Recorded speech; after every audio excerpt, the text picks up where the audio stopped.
What's up, guys? Justice here with another video, and today I'm going to talk about being average. You see all the time on social media all kinds of stuff about being alpha, about being top, about being number one. Well, guess what? I have something to tell you. Okay, most likely than not, if you're watching this video, you're average. Okay, I'm average. Most people are average, and there's nothing wrong with being average, right? Physically, there's nothing wrong with being average. And if you're average, genetically, there's nothing you can do about that. Those are the cards you're dealt with, and the best you can do is to play them in a way that will give you the best success that you can possibly have.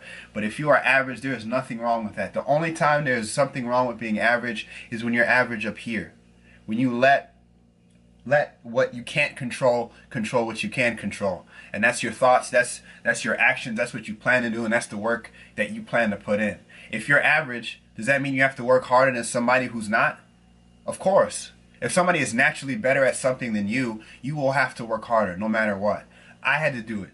In school, I wasn't the smartest. I had to study longer. When the math teacher would ask math questions, I would never be the first to raise my hand. All the kids would seem to get the questions faster, and I'd have to sit back, think about it, and get it.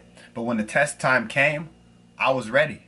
It took me longer, but I still got an A. Some of the kids maybe had to study 15, 20 minutes. Maybe I had to study a few hours, but I still got an A, right? I was still able to succeed even though it took more work.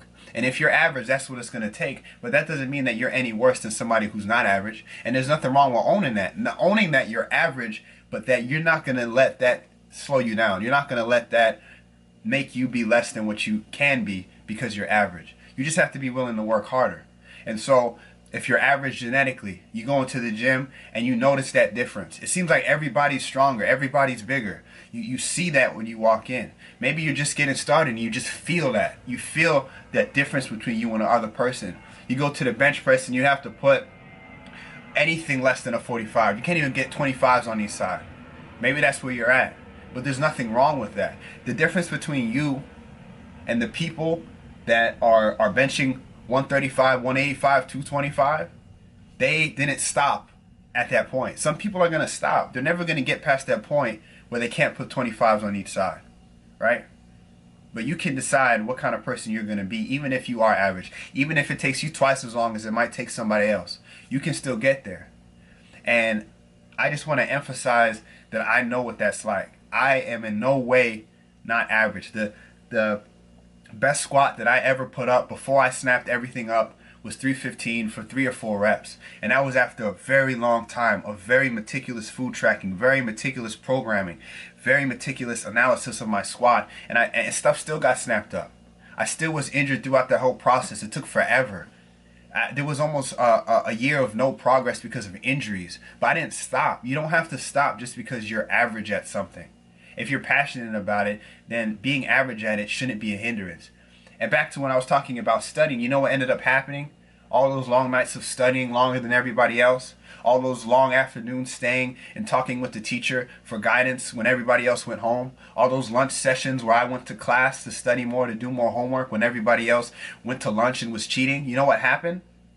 Eventually, I got to the point where I didn't have to study as much. I got better at retaining information, at being able to look at a large amount of text in a textbook and knowing what to study, how to study it to get an A. So now college is easy. I'm breezing through it because I know how to do that. I put that work in. And the same thing can be for you with fitness or with anything else. If you put in the work early on, you'll find later you won't ever second guess how to build a workout, how to do what you have to do, any of that stuff.